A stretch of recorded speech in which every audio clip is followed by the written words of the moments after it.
¿Cómo están ustedes? Comenzamos una nueva edición de Carta Ciudadana. Estamos a jueves 15 de enero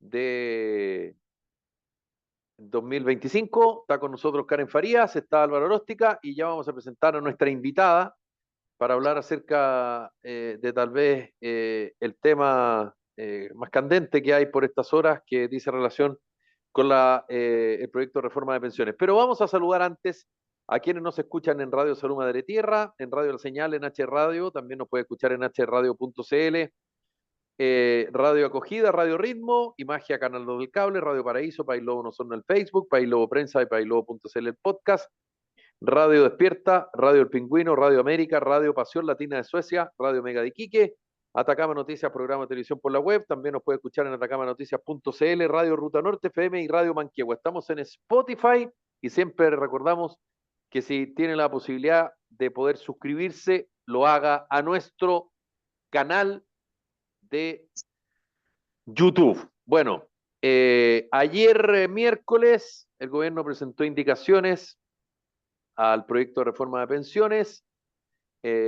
Finalmente va a ser un 7% de contribución de parte del empleador, que ya contribuye con un 1.5. Con esto el aporte total de este sería de 8.5, un aumento de la pensión garantizada universal a 250.000 y se mantendrían las AFP, pero según el gobierno quedarán debilitadas ya que tendrán mayor competencia y obtendrán menores comisiones, que tal vez es uno de los puntos complejos de esto, desde el punto de vista del cotizante, digamos, producto de la licitación de los actuales afiliados. Los senadores de Chile Vamos, Rodrigo Galilea de Renovación Nacional, y presidente del partido, Juan Antonio Coloma de la UDI, Luciano Cruzcoque de Bópoli, celebraron este acuerdo alcanzado, mientras que del oficialismo surgieron posturas diversas. De hecho, la presidenta del Partido Socialista, la senadora Paulina Bodanovich, dijo: estamos en reflexión. Así es que vamos a ver qué ocurre. Bueno, sobre esto queremos conversar con que es nuestra invitada, con Victoria Mumont, que es experta en regulación de salud y fundadora del movimiento Ciudadano Salud Libre, que no es primera vez que está con nosotros conversando acerca de este tema, y tengo la sensación que, esperando por supuesto que su respuesta sea esa, por la gentileza que ha tenido, no creo que sea la última. ¿Cómo estás, Victoria? Súper bien, qué gusto estar con ustedes, un agrado. Bueno, desde el punto de vista político, yo hacía un poquito la introducción de lo que significa Mm. esto, que es una materia técnica, pero que tiene, por supuesto, tiene visos políticos, obviamente, porque se requerían votos, porque hay eh, energías por un lado, energías por otro, respecto a lo que se quiere y no se quiere, o lo que se quiere aumentar o no, en fin, o hincarle el diente por una parte. Eh, y en términos generales, Victoria, insisto, no es primera vez que hablamos de esto. Y a propósito de lo que se ha señalado con estas indicaciones, que son 150 páginas, si no me equivoco, pero que ya hemos ido conociendo en términos generales, ¿qué te parece? Y si es que esto se acerca a algo, por decirlo de alguna manera, algo factible de aprobar, o definitivamente es solo un proyecto que lo más probable que si es que se llega a aprobar, como muchos sostienen, sea modificado, sea cambiado, en fin. ¿Cuál es tu percepción al respecto? Insisto, en términos generales. Sí, mira, yo tengo Bienvenida al una... programa. Gracias, gracias. Sabes que yo tengo una mala percepción de este proyecto de ley y lo primero que quiero recordar es un poquito la génesis, porque o lo que hoy día se aprobó en el proyecto es la idea de legislar. Y es bueno recordar porque generalmente se aprueban las ideas de legislar antes de ver las indicaciones o las ideas matrices, o sea, es la idea de legislar, pero el año pasado ya, incluso el senador Cruzcoque, liderando la comisión, se había opuesto a aprobar la idea de legislar justamente por desconocer cuáles eran las ideas matrices y tratar de evitar que se incorporara un sistema de reparto. Lo que sucede es que cuando se aprueba una idea de legislar, Felipe, y dado que la seguridad social es potestad exclusiva del Ejecutivo, es súper difícil después modificar eh, el camino andado, porque los diputados y senadores no tienen potestad de hacer modificaciones profundas, que sucedió en la ley de ISAP, por ejemplo. Entonces, Chile Vamos había acordado no dar la idea de legislar hasta no tener claridad de cómo venía la mano en esta cuestión. Y hoy día, ya con las indicaciones en mano, supongo yo que los senadores se leyeron las más de 170 páginas, le dan el visto bueno a la idea de legislar. Y en términos generales, la verdad es que es un proyecto de ley que es súper profunda la modificación que se hace, es una modificación estructural y que además yo te diría que desmitifica, mirándolo desde el punto de vista técnico, varios de los argumentos políticos que había dado el mismo oficialismo, ¿ya?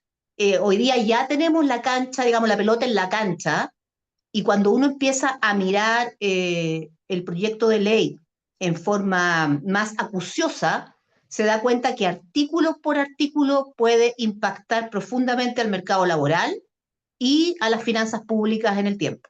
Por ejemplo. Ya. Durante mucho tiempo, durante mucho rato se discutió el tema del 6%, ¿verdad?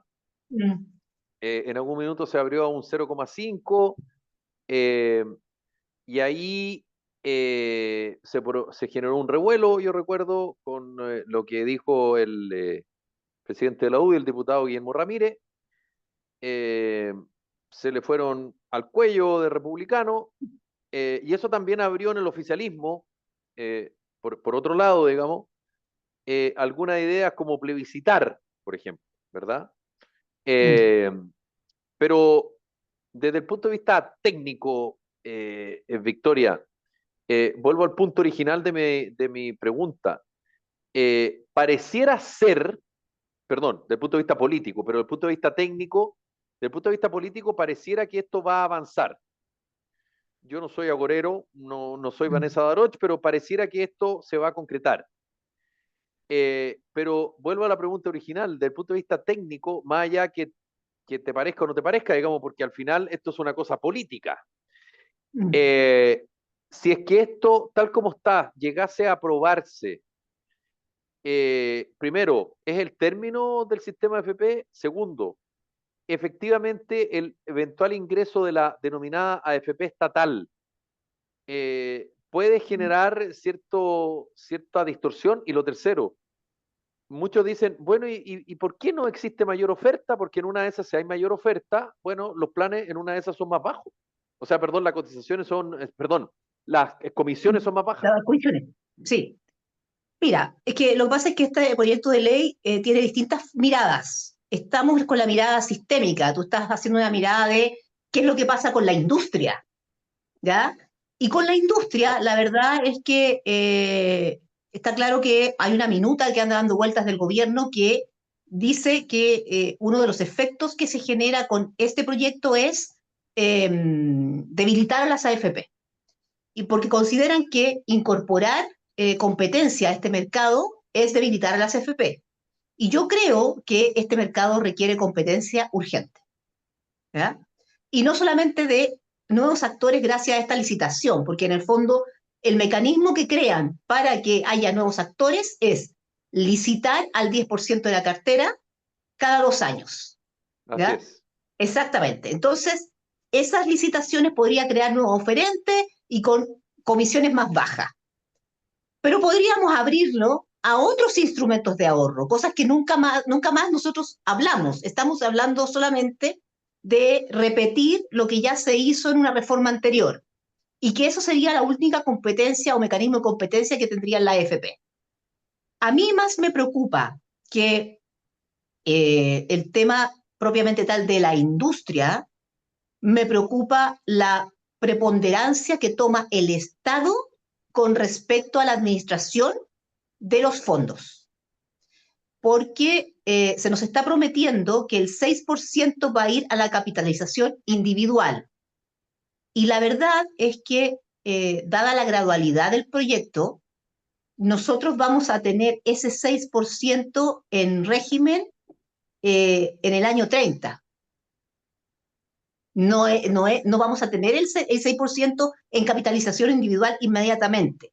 Y lo que sí vamos a tener son dineros destinados a fondos, ya sea para manejar la brecha entre hombres y mujeres o el fondo de mayor solidaridad también con respecto a lagunas y otro fondo que han creado que a mi juicio también viene como a reemplazar lo que es el seguro de invalidez y supervivencia, ¿ya? Y ahí hay una modificación súper profunda, porque hoy día ese seguro está licitado. Ahora todo este seguro incorpora una cotización y lo Sí, toma el IPS en su administración con la posibilidad de que las inversiones lo haga otro actor. Esa es una modificación realmente importante. de un 1.8 a un 2.5, ¿verdad? Exacto. Y eso es de cargo, por supuesto, del empleador y parte inmediatamente, se inicia el proyecto. Es uno de los gastos inmediatos del proyecto. Y lo otro que creo que es interesante desmitificar es que se ha difundido esta idea del préstamo, pero cuando tú lees el proyecto de ley, no existe un concepto de préstamo y devolución de deuda como yo lo esperaba. Yo esperaba que se reconociera una deuda, a esa deuda se le generara cierto interés y después de cierta cantidad de años se te devolvía esa deuda de alguna forma. Lo que crean en realidad es un fondo de reparto, donde tú incorporas parte de tu cotización y esa cotización va compensando, compensando hasta el año 30 nuevamente.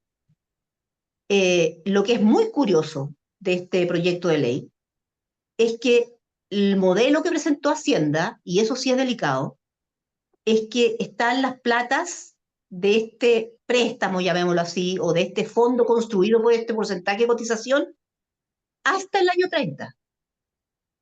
Y de ahí el compromiso de pago no tiene un ingreso permanente.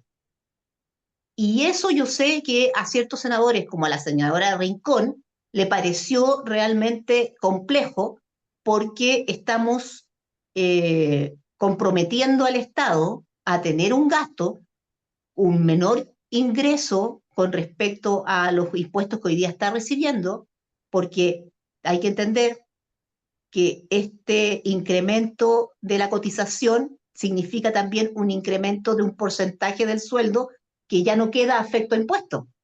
Entonces, el Estado recibe menos plata también. Entonces, ese modelo financiero no está claro para realmente tomar una decisión de la viabilidad en el tiempo, Felipe. Y esa es una de las cosas que sí los senadores tienen que preguntarle al ministro. Sí, ahora esto lo sabemos, así como va a ser raya para la suma, yo creo que esto pasa en el Senado, pero en la Cámara está más complejo. Pero bueno, Mm. eh, de- para bien o para mal, digo, solo estoy poniendo un antecedente, digamos, cómo eventualmente va a ser esa discusión. Bueno, Victoria, la Karen Farías y Álvaro Oróstica tienen preguntas y reflexiones acerca de esto. ¿Cómo están? Victoria, gusto saludarte, Alvarito, Felipe. ¿Cómo estás? Em, bien, bien, gracias, Felipe.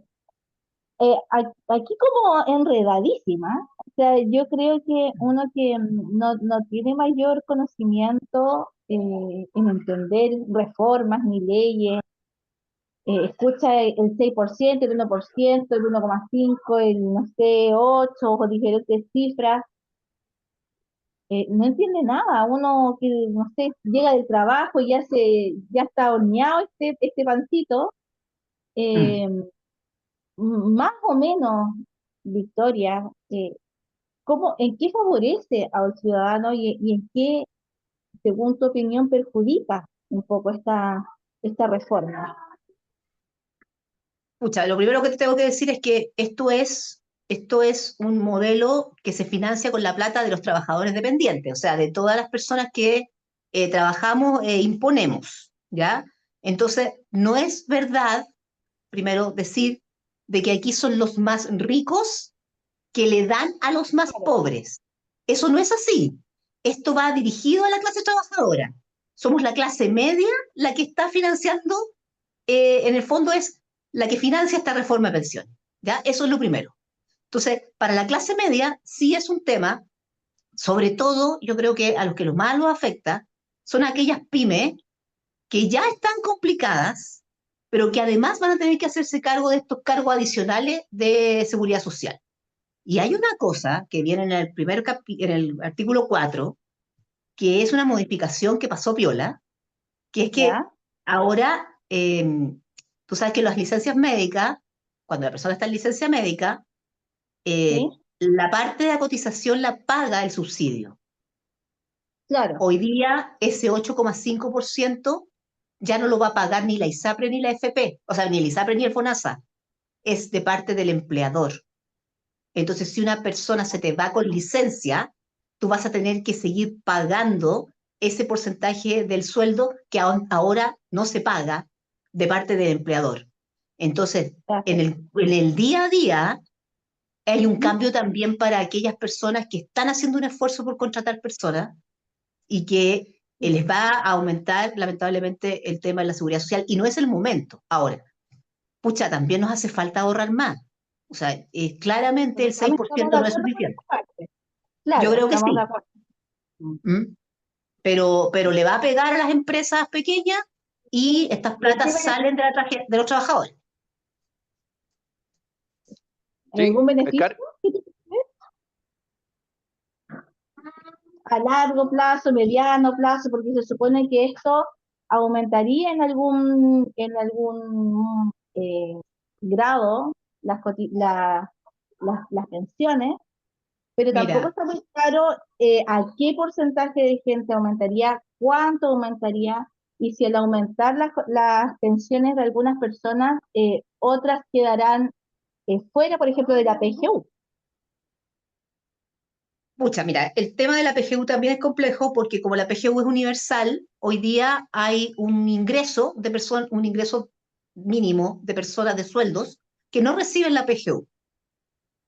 Este ingreso, cuando la persona se jubile, va a recibir un monto y ese monto va a entrar antes de la PGU. Entonces, gente que hoy día recibe la PGU va a recibir parte de esa plata desde este fondo que es financiado por los cotizantes y no por impuesto general. Entonces, ahí en ese sentido le estamos haciendo la pega al Estado, pero es en el margen. Lo que yo te diría es que lo que estuve mirando, estuve tratando de hacer algunos números, es que dado la forma en la que está calculado las devoluciones, llamémoslo así, se recibe hasta un máximo de aproximadamente 90.000 pesos, ¿ya? En tu pensión, digamos, mensuales, siendo aportante durante 20 años un hombre, durante 13 años una mujer. Entonces, para algunos ingresos va a aportar más de lo que va a recibir, para otros va a ser un beneficio porque con ingresos más pequeños, por debajo de los 500.000 pesos, esas personas van a recibir más de lo que van, digamos, a aportar. Entonces, eso es lo que te hace el sistema de reparto, que transforma a las personas en aportantes y en receptores solidariamente. Y por lo tanto, ya no es tu plata. Aquí hay un tema de la propiedad. Deja de haber un concepto de que tú le prestaste una plata al Estado y que si prestaste 100 vas a recibir los 100 más un interés. Yo esperaba ver algo así en el proyecto, pero el proyecto no viene Claro. así. ahora, Entonces, desde el por punto eso de es que hay un vista, sistema de reparto. sí, ahora, desde el punto de vista, estamos conversando con Victoria Beaumont. Al tiro, Alvarito, desde el punto de vista, si se quiere, porque yo lo dije al principio, esto es un tema muy importante es un tema tal vez de las situaciones en que la clase política efectivamente tiene una deuda con los ciudadanos, es mejorar el sistema de pensiones. Yo no estoy diciendo que el proyecto del gobierno lo sea, estoy diciendo como concepto general. Eh, pero esto ha costado mucho, se ha discutido por lo menos 14, 15 años y ha traspasado varios gobiernos, pero esto tiene una, si se quiere, una dinámica, porque como muy bien decía Victoria, se aprobó la idea de legislar en el Senado y esto se va a votar en particular y luego se espera que sea votado en la Cámara. Y todo esto, obviamente, el gobierno pretende que ocurra en el mes de enero. Incluso el presidente del Senado, el senador José García Ruminot, antes de ayer decía, capaz que trabajemos los sábados. A mí me dio algo, digamos, Sí, bueno. me asustó, digamos, porque no les vaya a pasar algo, digamos, por trabajar un día sábado, pero más allá de la ironía, y seguramente muchas personas se deben estar preguntando, querida Victoria, ¿qué tanto espacio hay para este acuerdo que se logra y que esta idea de legislar se pueda cambiar, se pueda modificar, más allá de si se aprueba en un lado, se rechaza en el otro, en una comisión mixta, en fin. Yo creo que esto está bastante cocinado, Ya, así, en la honesta. Creo que está súper conversado. Yo me niego a pensar de que los senadores no han estudiado en profundidad lo que significa este proyecto y sobre yo todo por la creo comisión que, técnica que hubo asociada, ¿no? sí, yo creo que ellos están de acuerdo con las ideas matrices y creo que esto va a avanzar. Ahora, eh, ese es desde el punto de vista político, Por cierto. pero yo creo, y desde el punto de vista, aquí hay una crítica fuerte a nuestro sistema político, es que es de una injusticia enorme resolver una deuda que tenemos de mejora de las pensiones cargándole la mano a los trabajadores, cuando esto debería haber sido el fortalecimiento de la cotización individual y el ahorro, más un esfuerzo de disminuir el gasto público. O sea, el Estado no está haciendo nada de su parte y el gasto público se incrementa y se incrementa y para poder tener las platas que necesitan para subir las pensiones, le cargan la mano al trabajador. Y yo creo que allí hay una injusticia en cómo están tratando en el principio este proyecto de ley. Ya, Álvaro, yo sé que, y la Karen también, don Álvaro, usted con la palabra. Sí, un proyecto, o sea, unas indicaciones bien complicadas, pero muy interesante. Y quiero centrarme en un tema que se ha tocado harto y el tema del reparto, y sobre todo en el artículo 1, que mucho se ha dicho en la prensa de que, y algo se explicó anteriormente, de que tenemos un 4% que va a la cuenta individual y el otro, no, un 4,5 y un 4% que sería el 1,5 gradual que señala el artículo 1 de las indicaciones y el, el otro 2,5 que sería este fondo solidario. Pasados los 30 años vamos a tener, entre comillas, un reparto con ese 2,5 porque ese 1,5 ya se borraría, ¿cierto? Bueno, Mm. esa era mi consulta principalmente.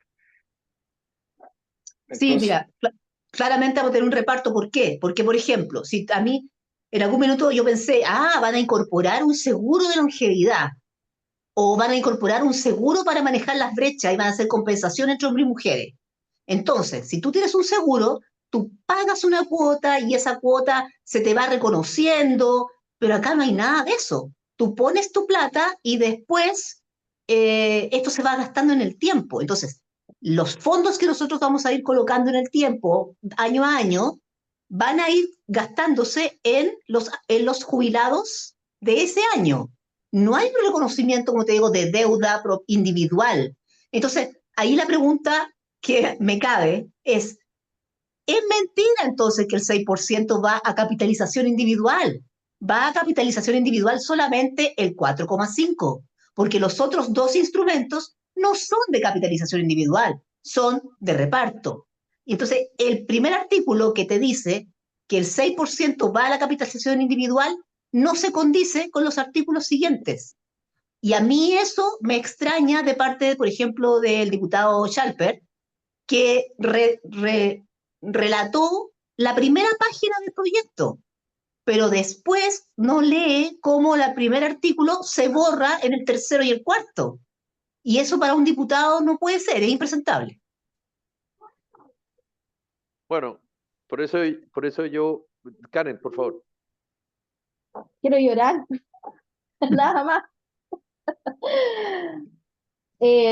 No sé, la verdad es que yo encuentro esto como que a uno le impacta al escuchar, al leer un poco, al escuchar diferentes comentarios.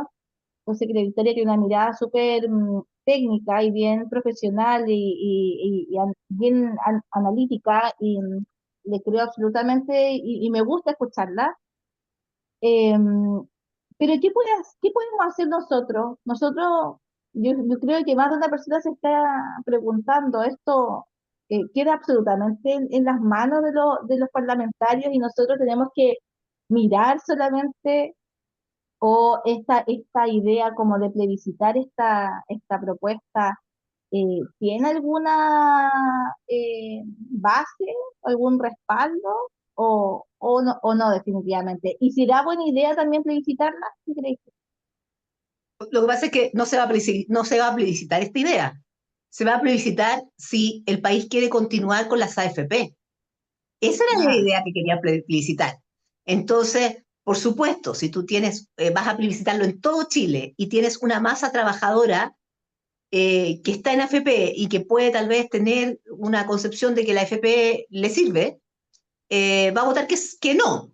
Pero seguramente la claro, gente que no tiene la percepción de que sirve o no sirve la AFP va a votar que sí a la eliminación de la AFP. Entonces, no es que estemos plebiscitando la reforma de pensiones y cómo tener mejores pensiones. A mí me encantaría plebiscitar la idea de, ¿usted cree realmente que el Estado tiene que achicarse? ¿Ah? ¿Usted cree que hay que rebajarle la dieta a los senadores y diputados? O sea, ¿a usted le gustaría que sus impuestos se gastaran en salud, seguridad y en menos en otras cosas? O sea, porque mal que mal los impuestos en general también son nuestra plata. Entonces, claro. eh, a mí lo que te vuelvo a repetir la idea, a mí lo que me complica de este proyecto de ley es que nuevamente estamos sacándole plata del bolsillo a la gente, cuando deberíamos administrar mejor lo que ya damos nosotros en impuestos Claro. generales. Mm, absolutamente de acuerdo.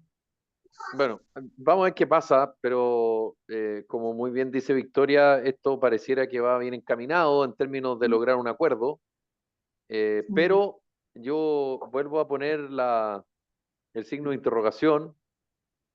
eh, Más allá de cualquier cosa, las discusiones en el Senado son distintas a como ocurren en la Cámara.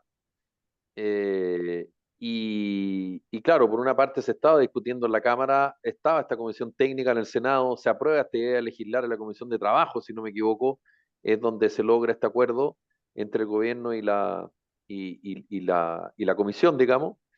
Y como se dice por ahí, es noticia en desarrollo, pero yo me imagino que el gobierno se va a jugar sus cartas para mm. que finalmente esto vea una luz. Ahora, la gran pregunta es, ¿por qué la oposición se abre justamente a buscar este acuerdo, que Mm. durante muchísimo tiempo no se abrió?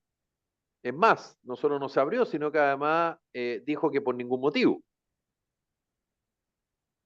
¿Y cómo eso se puede leer desde el punto de vista ciudadano, Victoria? Yo vuelvo a insistir, tú nos explicas lo técnico, pero lamentablemente esto se cruza con lo político, digamos. Mira, yo aquí absolutamente especulando, porque a mí me parece muy extraño este cambio de lenguaje. O sea, el 62% de la población votó que no se tocaran los fondos. Se votó sobre defender la propiedad de los fondos de pensiones. Y ahora me están en este proyecto de ley diciendo que me van a incorporar más fondos a mi capitalización individual, pero parte de esa no pasa por la capitalización individual. Entonces, no entiendo cómo hace 2 años atrás estábamos todos digamos, todo lo que era la oposición en ese momento, levantando una idea de protección de la propiedad, y ahora este proyecto desprotege la propiedad de cada uno de los afiliados. Y además ponen aprietos, a mi juicio, financiero a las pequeñas y medianas empresas. Me extraña que la oposición se haya abierto a ver yo no sé si las ideas matrices a las que llegaron son distintas a las indicaciones, pero la verdad es que yo tiendo a pensar de que los senadores, que además es gente preparada, o sea, el senador Coloma, el senador Cruzco, que no es gente que, digamos, novata. Yo supongo que leyeron esto y que tendrán una buena explicación, eh, que ojalá no sea prometernos grandes pensiones, porque yo me temo que lamentablemente esto no va a aumentar las pensiones de todos. Esto va a ser una plata que se va a repartir entre personas y que en algún minuto, si no hay una forma de manejar este fondo se va a acabar. No hay continuidad del gasto, pero no hay continuidad del ingreso, como digo, después de los 30 años. Puede ser el cortoplacismo, Felipe, de sacarse de encima un conflicto social para una potencial gobierno de la centroderecha, pero creo que lamentablemente si las personas pueden captar el impacto profundo que puede generar este proyecto en sus vidas, a la derecha le puede traer muchos problemas políticos con su electorado. Entonces yo lo pensaría dos veces. No, no sé. ¿Crees que repercuta en la candidatura de Evelyn Matei? Todo depende de la posición que tome o la postura que tome la candidata. Ella es economista, debe estar viendo estas indicaciones y revisándolas en profundidad. Yo creo que debe estar mirando también cuál es la viabilidad financiera, porque implica, como te digo, este proyecto implica que el Estado recibe menos plata, pero también se compromete a pagar una deuda importante en el tiempo a muchos. Y como economista debería estar preocupada de tener esos equilibrios financieros. Entonces, yo estoy esperando que ella lea estas indicaciones y que realmente tenga una opinión técnica, ¿ah? Y una opinión de estadista, de mirada, de cómo mejoramos las pensiones. Vuelvo a decirte, feliz, yo creo que a este país le haría muy bien un gobierno que esté dispuesto a hacer una evaluación del gasto fiscal en profundidad, de eliminar aquellas políticas públicas que no están generando beneficios a la población y solamente gasto, de preocuparse de tener las dotaciones de personal adecuados para dar esos servicios públicos y de eliminar gasto. Yo creo que eso es un llamado a la responsabilidad fiscal. Y creo que un gobierno que se preocupe de eso, los chilenos nos merecemos un gobierno así. Aquí no lo veo. Sí. Karen, Álvaro. Sí, bueno, yo creo que un tema también relevante, esta aparición de esta FP estatal, quizá, o esta administradora de fondo estatal, preguntarte sobre cómo beneficia, entre comillas, esto a la competitividad del mercado y por qué es importante, de alguna manera, la competitividad entre AFP, que como dijiste recién es poca, y si existen otras alternativas también. Mira, si hay una FP estatal que tiene exactamente las mismas reglas del juego, que no recibe ningún tipo de subsidio o de algún tipo de estrategia de competencia desleal con los privados, bienvenida, Es que la debe bienvenida. tener por mandato constitucional, así que por ese lado, ¿Ah? Eh, a mí me encantaría también si se pudieran generar otro tipo de fondos de inversiones, otro tipo de potenciales ahorros para la población, eh, Claro, ¿cachai? Que herramientas además que diferentes. sean distintos a la FP, porque aquí hay una necesidad. La gente necesita ahorrar más para la vejez. Eso es así. Y lo otro, un pueblo que tiene una economía que no crece, donde no hay posibilidad de tener pleno empleo, es un pueblo que no puede ahorrar para su vejez. Entonces, mirar la reforma de pensiones solamente sin mirar el mercado del trabajo en forma, digamos, integral, yo encuentro que es un trabajo inconcluso. sí. Y sobre eso último, mira, por lo que se ha dicho también en prensa, se viene a aliviar, entre comillas, esta carga a las pymes. O sea, si bien existe alguna forma como de especie de gradualidad para que éstas soporten el gasto, no sé si tú lo alcanzaste a leer, si te parece suficiente o de partida no va a funcionar.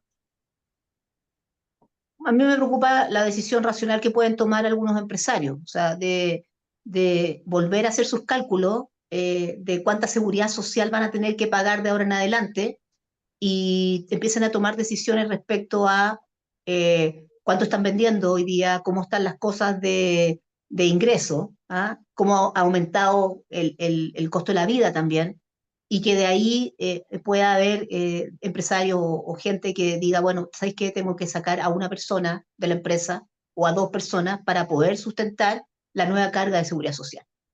Y eso se da en la relación empresa a empresa. Hay empresas que de verdad están luchando por llegar a fin de mes.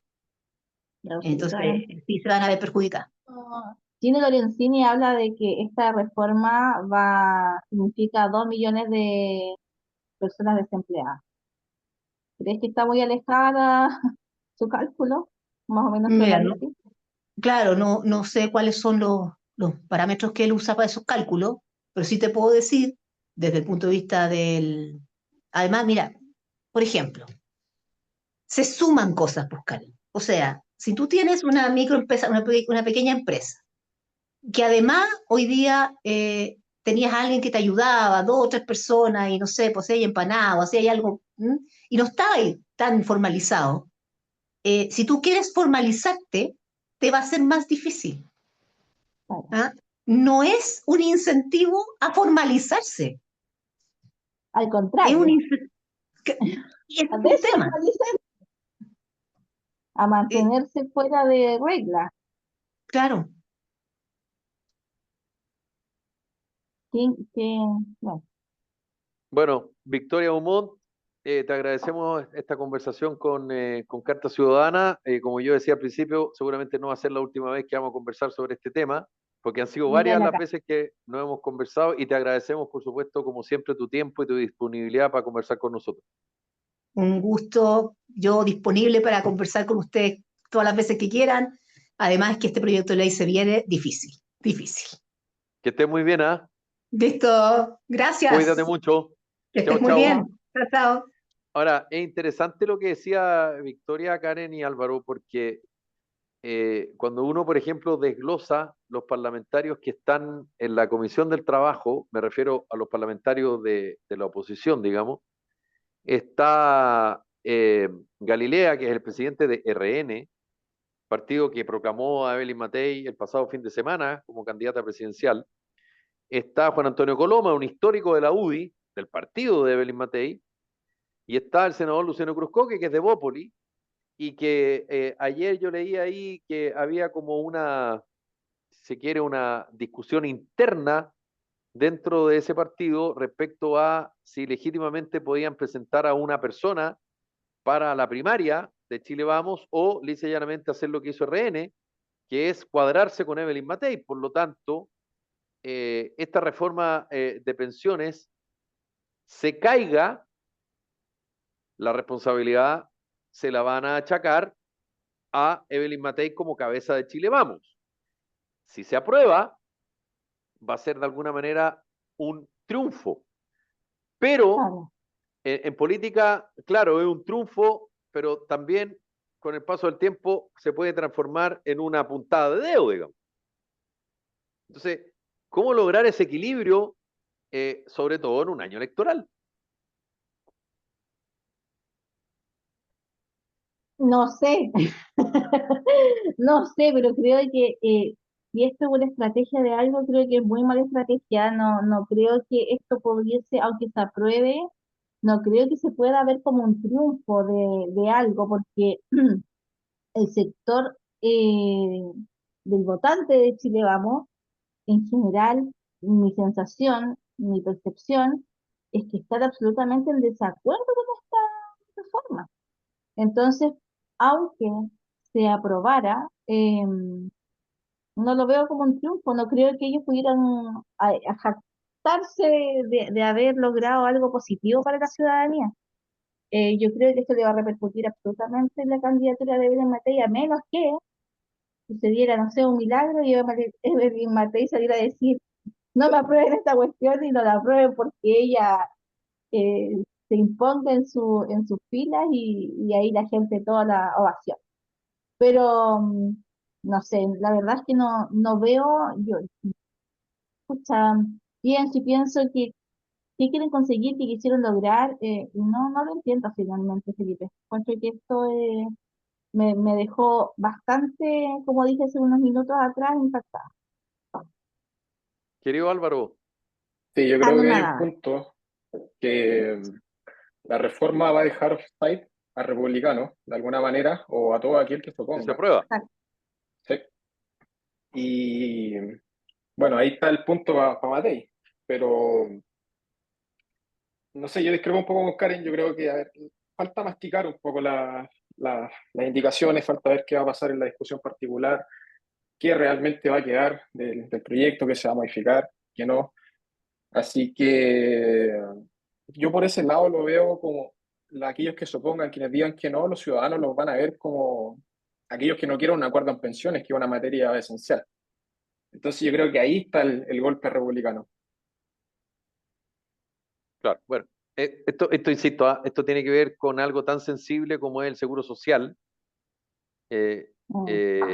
pero que tiene hay un tema político asociado, así que, bueno, noticia en desarrollo, vamos a ver, nosotros acá en el programa hemos hablado mucho de este tema y ahora que está ahí en la palestra, por supuesto, no va a ser la excepción. Oye, a propósito de presupuesto, Álvaro, tú que estás estudiando Derecho y que me imagino te interesa este tema, ¿cómo ves tú esta reducción en el presupuesto aprobado en el Parlamento, en la discusión de la ley de presupuesto, sobre el tema de la reducción de los recursos a la Fiscalía Nacional, a los fiscales? Algo que hace muchísimo tiempo se viene alegando que no solamente tienen una sobrecarga brutal de trabajo, sino que además hay un problema de recursos. Muchos sostienen que es una pasada de cuenta del Parlamento a la Fiscalía respecto a ciertas investigaciones que podrían tocarlos a ellos de manera tangencial, pero desde el punto de vista práctico, ¿qué tanto esto le afecta al ciudadano?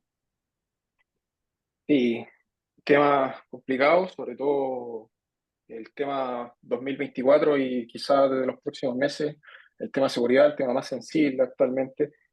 Eh, es difícil porque, bueno, en la fiscalía los recursos son escasos y si no hay recursos por parte del Estado, pueden aparecer otros actores con recursos más atractivos y quién sabe lo que puede pasar.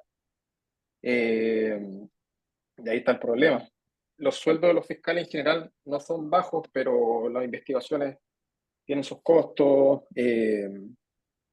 aparte que son larguísimas, el costo, por ahí tú bien lo decías, el tema de la sobrecarga laboral, etcétera. Así que muy complejo el tema, me parece pésimo por mi parte.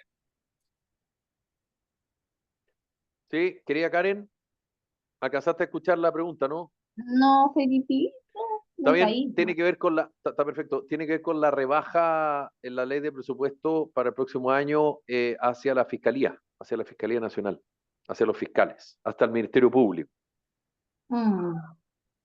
Mira, yo creo de que, a ver, yo creo que hay otras cosas como que se podrían rebajar en el presupuesto que son como más prioritarias, pero pienso que replantearse y hacer un análisis de los presupuestos, de las platas que se están gastando en todas las áreas del Estado, es importante, independiente de cuál sea. No manejo bien cifras, ni porcentaje, ni cosa del área que tú me comentas de los fiscales, precisamente, pero creo que sí, cuando uno tiene, mirándolo como una dueña de casa o cuando tú tienes problemas económicos, nos replanteamos todos los gastos. Yo creo que eso es lo que falta en este país, que se reconsideren todos los gastos y lo que se está gastando de más se pueda eliminar, rebajar. Todo el mundo lo hace y hoy en día, con mayor razón, toda la gente está en esa, viendo cómo podemos gastar menos. Entonces, pienso que que a nivel país deberíamos hacer lo mismo. Sí, bueno, esto también es noticia en desarrollo. Voy a escuchar al ministro Marcel ayer en la mañana respecto a ciertas conversaciones que iban a haber, pero claro, esto es la ley de presupuesto, entonces Mm. está difícil echar pie atrás, pero aparentemente existe la idea, la intención, pero, pero bueno, no sé. Son esas cosas que uno dice, mm, ¿cómo poder explicarlas para que al Desconexión ciudadano total, ¿Ah? desconexión total. Claro, ¿cómo? Porque está bien, tú puedes tomar decisiones, las decisiones son autónomas, digamos, pero hay algunas decisiones que son difíciles de explicar y otras que no son tan difíciles de explicar. Yo creo que esta es compleja y sobre todo porque todo lo que tenga que ver, creo yo, con materia de seguridad hacia la ciudadanía, porque bueno, la fiscalía tiene que investigar, digamos. Sobre todo en un área tan sensible como es la seguridad en Chile por estos días, ocurre la típica, digamos, lo típico. Ah, rebajan acá, pero en otras cosas no se complican, digamos. Claro. Entonces, por eso digo que son cosas difíciles de explicar y cuando el fiscal nacional sale a pegarle al gobierno y sale a pegarle a los parlamentarios, bueno, automáticamente esto se transforma en noticia. Sí, lo que pasa es que, a ver, el rol de la fiscalía es esencial, porque a fin de cuentas, quien persigue al Tren de Aragua, por dar un ejemplo, no son los carabineros, o sea, autónomamente los carabineros no se juntan en las comisarías y dicen, vamos a atacar esta Claro. célula del Tren de Aragua. Detrás de eso hay un fiscal que lleva una investigación y que pide autorizaciones al juez. Entonces, Mm. básicamente son los fiscales estos motores que dirigen las investigaciones con el auxilio de las policías. O Y sea, si no tienen es el área presupuesto, que debería, exacto, el área que se debería reforzar y tratar de fortalecer de alguna u otra manera, ya sea con recursos, principalmente con recursos, porque así se mueve, se mueve todo. Pero, o sea, y además que uno ve que el presupuesto cada año aumenta mucho más. Este año ni siquiera, perdón, el 2024 ni siquiera alcanzaron a terminar en el área de salud con el presupuesto que se le había designado. Entonces, habiendo aumentado del año anterior, aún así no alcanza, se mal administra, entonces uno lamentablemente ve que los resultados tampoco son los adecuados. Qué suerte tiene la Karen que alguien la quiera besar. Oye, ¿cómo? No sé si vieron hoy día, o ayer, perdón, un artículo en que eh, yo lo había escuchado, pero no lo había visto ya, digamos, reporteado, en términos más, si se quiere, más estrictos. Eh, Más allá de la posición política, solo digo desde la lógica del análisis, digamos, o cómo lo ven, esta idea que el senador Ricardo Lagos Weber pueda transformarse en alguna o una de las posibles cartas presidenciales de la centroizquierda. Eh, ¿Por qué lo digo? Porque yo ayer contaba que hay una idea dando vuelta de candidatear o levantar la candidatura del expresidente Eduardo Frei Ruiz-Tagle, que detrás de eso no es necesariamente ni precisamente alguien de centro o de centro izquierda, sino que más bien de derecha. Pero Ricardo Lagos Weber, ¿ustedes consideran que es como un socialista democrático químicamente puro? ¿Y qué tanto podría generar, digamos, adhesión ciudadana en ese mundo? Tipo más bien moderado, uno podría decir, ¿verdad? Uno no podría decir que Lagos Weber es un marxista-leninista, digamos. O sea, en una de esas ustedes sí lo consideran, pero así como en términos generales, pareciera que es un tipo más bien moderado en su actuar, en fin. ¿Cómo lo ven como posible carta? bueno, políticamente no conozco muy bien al senador Lagos Ver, lo único que sí, cuando me mencionan su nombre, me acuerdo la foto del mono, en un baño, si no me equivoco, no sé si la han visto. Y es una cuestión viral que se salió hace varios años Sí, y bueno, y hay un video por ahí bailando cueca, pero sí. no sé, me imagino que esas decisiones se toman con algún cierto nivel de encuesta, con alguna información detrás, pero por mi lado no lo veo como competitivo. Realmente no, tampoco veo a la ciudadanía diciendo yo me identifico con Lagos Weber, como si pasa con otras personalidades de la centro izquierda. Lo pregunto porque el artículo de Alex von Bear en el diario La Segunda de ayer, insisto, yo esto lo había escuchado, pero no lo había visto ya plasmado. Respecto a, no me refiero al artículo, y no sé si eso lo dice porque no lo leí completo, pero eh, se habla como de un plan B a Carolina Toá. Ahora, yo lo dije aquí el otro día en el programa. Carolina Toá está, eh, digamos, su candidatura, para hacerla corta, digamos, está siendo levantada por la derecha, porque es como, son esos como típicos retadores, ustedes son muy jóvenes, pero que le traían a Martín Vargas previo a los peleas por el título mundial, digamos, paquetes. Eh, y yo creo que no sería, no hay nadie mejor para competirle a la derecha, para la derecha, que Carolina Toá. Y creo que por dos razones fundamentales, o más bien una, que es ministra del Interior de Boric. En el caso del Ricardo Lagos Weber, uno podría decir, sí, es de centro izquierda, sí, es el hijo de Ricardo Lagos, pero tampoco uno como que lo asocia con el gobierno de Boric, digamos, uno no lo ha visto como No, pues. sacándose fotos, digamos, o siendo ministro del presidente Boric, porque no lo es, digamos.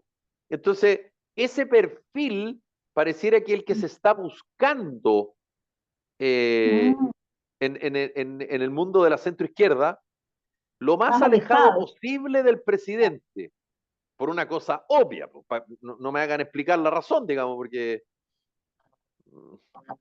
Explícame Y, la y, razón. y yo creo que no hay nadie más cercano a un gobierno que un ministro o una ministra del Interior, salvo que el gobierno del presidente Boric tuviera un 80% de respaldo, que no es el caso, digamos. No sé, Karen, si lo pones eh, de esa forma, claro, es lo más alejado al gobierno de Boris Johnson, ¿no? O podría ser una opción alejada, desmarcada. Pero sabéis que yo creo que yo veo con más posibilidades de que candidatos a luego, fíjate. No sé por qué, te, no sé te por escucho mal, Karen. qué. Sí, hay un problema ahí. Yo creo que me da la idea que tu audífono de la... ese está como... Se le fue el... A ver ¿Pero ahí, me Digo, escuchas más o menos? ahora sí. ahí te escuchamos bien. Ya, creo que está, bueno, te comentaba de que sí, si lo pones de esta forma, Lagos Weber está bien desmarcado al gobierno y podría ser un buen perfil, pero yo veo que, no sé por qué me da la sensación de que podría ser Claudio Rego un candidato presidencial. Claudio Rego, ¿ah? Como... Ahora, claro, porque Claudio Rego además eh, Tiene un buen tiene control de votos. esa ductilidad, digamos, que eh, la centroizquierda lo ve propio y sectores de la centroderecha, no sé si lo ven propio, pero por lo menos de la misma tribu, como se refieren ellos. Eh, pero, y aquí corrígeme si me equivoco, Álvaro, pero no veo al mundo del Frente Amplio votando por Claudio Rego. Eh, bueno, por Ricardo Lagos Ver tampoco, pero yo creo que por Ricardo Lagos Ver votarían sin, digamos, sin arrugar la nariz. Votarían por él porque no les queda otra, pero yo tengo la sensación que por Claudio Rego, tomando el nombre de Karen, mm, lo sienten demasiado alejado de su redil, ¿o no?